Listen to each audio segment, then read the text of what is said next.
Hi, I'm Randy Williams, sometimes known as the Nutty Professor of Wing Chun, and for good reason.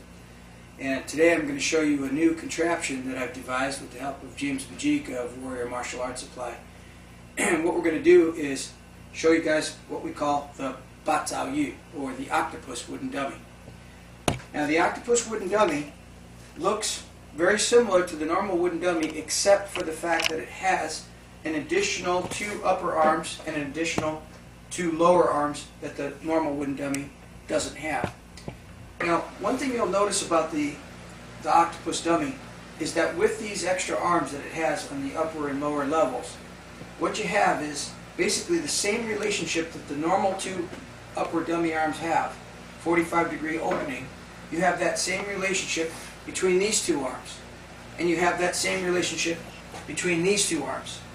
Now on the lower level, you've got the low arm where it always is, but you have another low arm at the same relationship as these 2, but down lower and offset. So the effect is that you've got a middle arm between these 2 arms, just like having another regular dummy in front of you.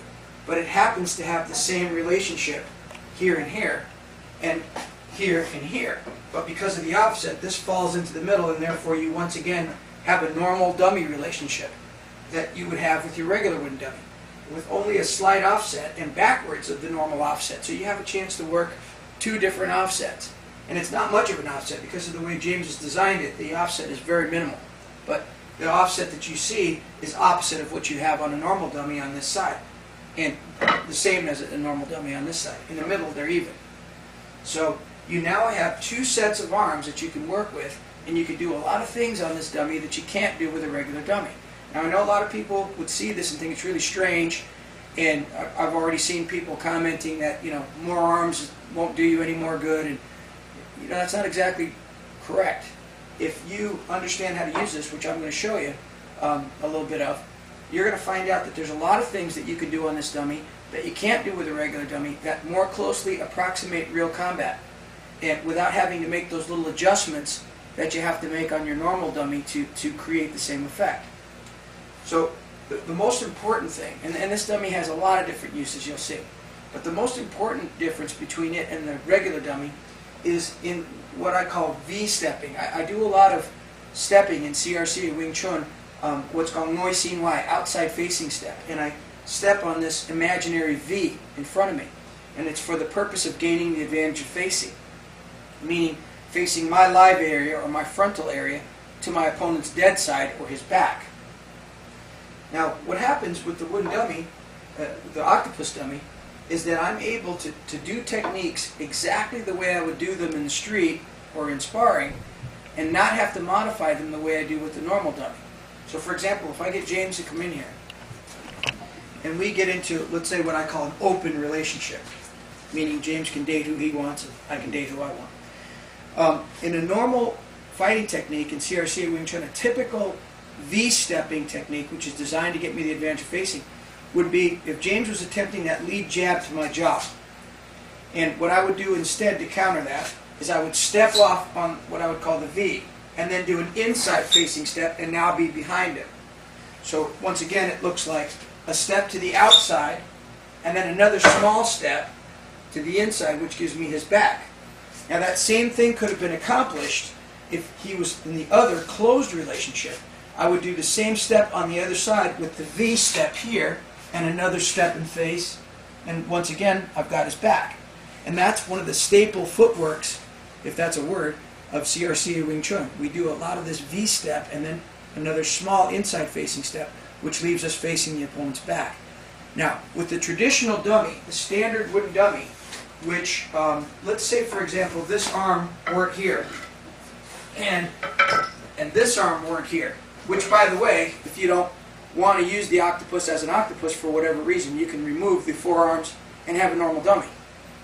So let's say we had the traditional dummy here, and it looked like that.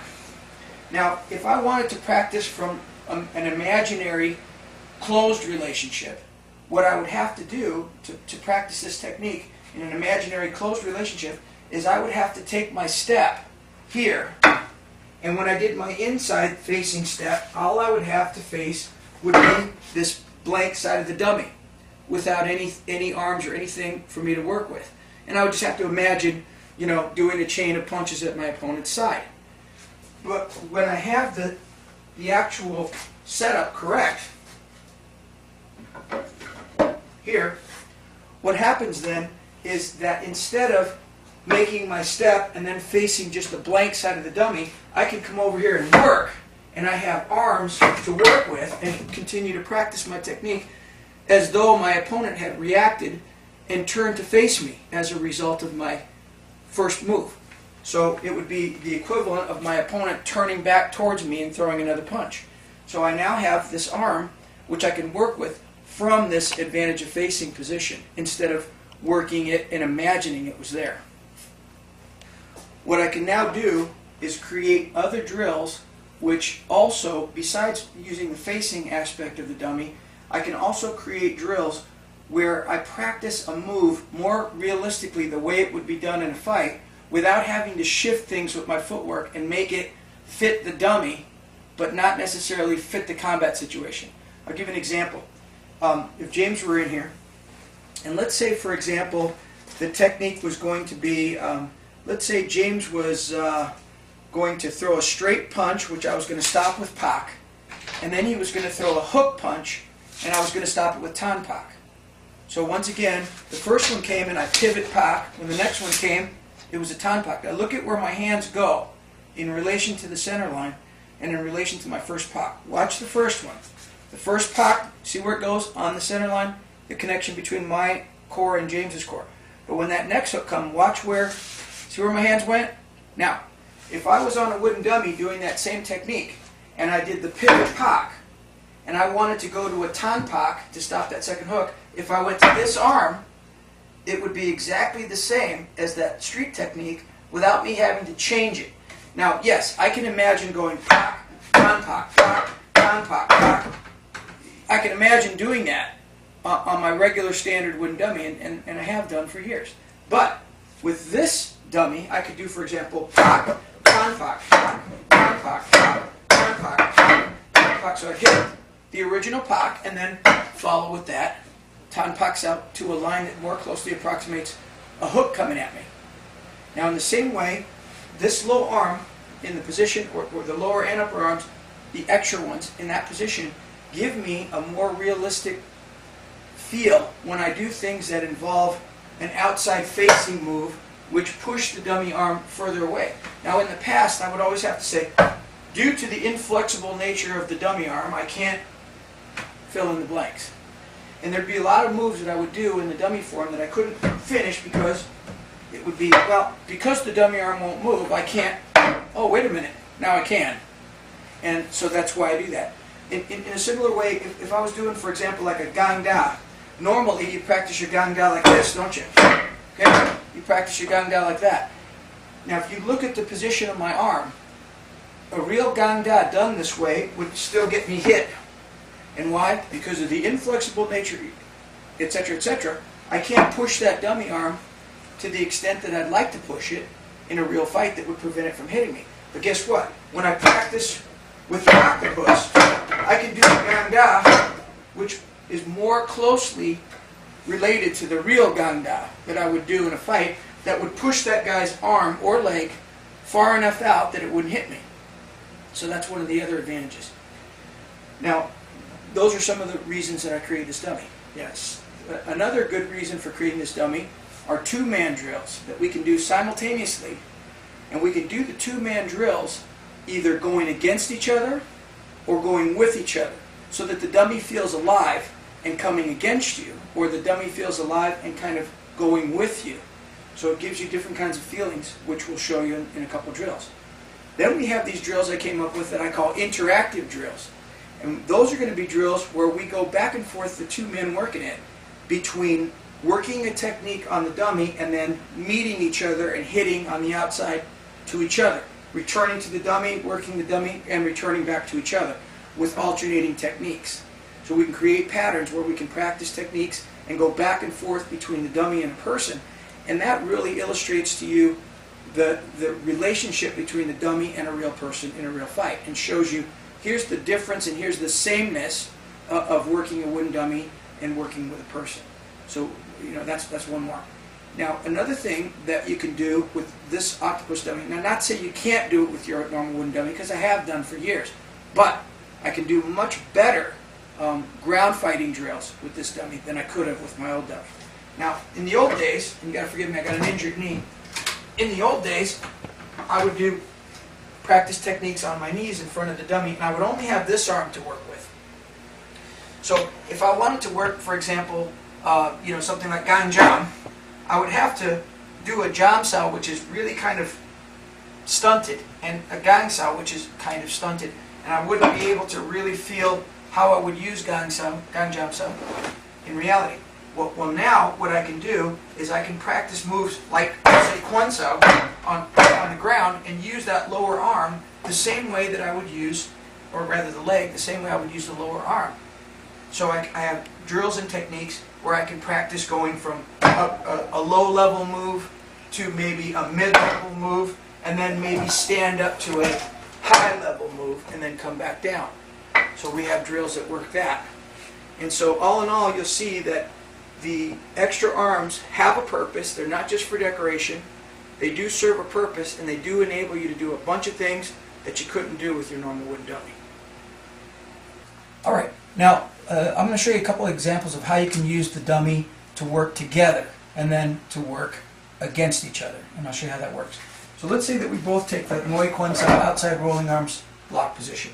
So what happens now is, as we both do one rep, see we're moving the wooden dummy with each other, one. And now, what happens is if James just stays there and I do one rep, we can go against each other. And it gives a whole different feeling to the drill.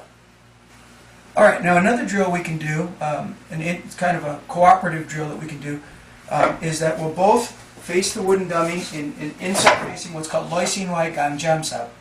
We'll step slide Kwan going against each other, and we'll pivot Kwan going against each other.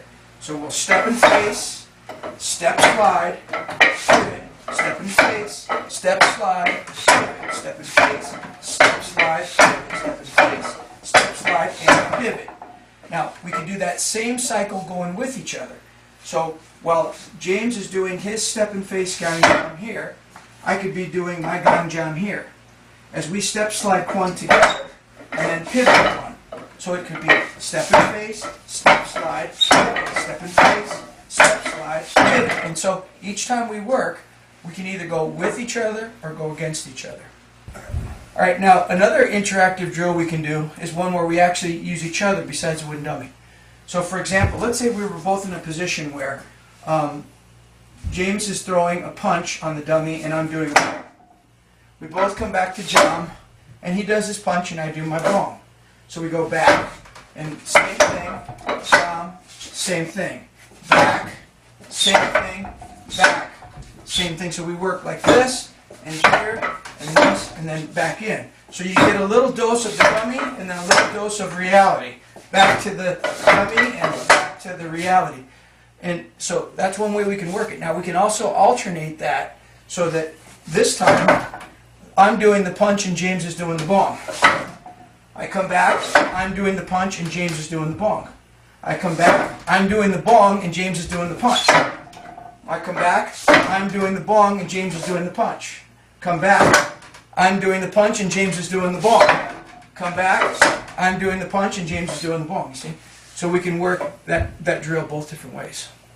Right. Now another drill that you can do by yourself is, again, more closely approximating the reality. Is, for example, I could hit this thing with jam the way I would in a normal combat situation and grab chop, simulating grabbing this arm, but of course it's not going to move, so I imagine that and put my chop in with a step. But now, imagining the layover trap, I can grab that far arm and get the simulated feeling of both of my arms laying over the dummy. So I can back brace jam, step up, and then lay over. This is the old-fashioned way. I can back up, step slide, and lay over with the long arm, and more closely approximate what it really feels like to do what I call a layover lansao trap. So back brace, grab, chop, layover, back brace, grab, chop, layover, and using that long bridge layover, that long layover that gives you the feeling of your arm laying across two of your opponents, which is, it feels more like what it feels like in reality. Now what I can do is practice that V step that I talked about, stepping to the outside to get the superior angle of facing. And I can practice that a couple different ways, as if imagining both an open and a closed relationship, as if my opponent kept changing sides each time. So for example, the way I would do that in an open relationship, that short step, and then turn around and hit here, I can practice it that way. So I can go step on the V, step and face, back to position, step on the V, step and face, back to position. Or I can practice it as though I was in a closed relationship and step on the V, step and face. And go back to imagining an open relationship, step on the V, step and face. On how to use the octopus is to use it in a ground fighting reference. Now, obviously, just like you could with your old-fashioned wooden dummy, you could practice your blocks on the center. But what you couldn't do with your old-fashioned wooden dummy was to do something like pock, da, pock, da, pock. So you can work the same yet foot yi combinations that you would do standing up. You can do them on your knees, and you can simulate the same kind of, hip pivoting instead of foot pivoting that comes from the buji form that you would do in a ground situation. So instead of your pivot pock, you would have to hip pivot pock, and instead of pivot tanda, hip pivot tanda, back to the pock. Pivot, hip pivot, hip pivot. So you can practice that little ground fighting hip pivot that comes from that special buji pivot that comes in the third form. So we could do different things like that. Now again, using the leg as you would have used the low arm in a standing position, you can do things like, for example, you could go pivot your hips and then do, for example, instead of a tanda, you could tanda and then back to pock, tanda, pock, tanda, pock, and work that. You can work, as I said, one side feels more the way it feels when you actually use it. So you can practice the low moves like this. And then if you want to work it from a one-legged position that some lineages of Wing Chun call guaima, I don't know why they say that, but if you can practice from the guaima position, you can practice, for example, a repetition of the same movements, or you could go one moi kwan sao, for example, on the low line, one here, one up. And then you can come back down, either another high one to change sides, that would leave you on the other side down low. So you can work different drills at different levels on this dummy that you can't do with the regular dummy. Now, something else you can do with this dummy that you can't do with your regular wooden dummy is practice your leg blocks in succession in a more realistic way.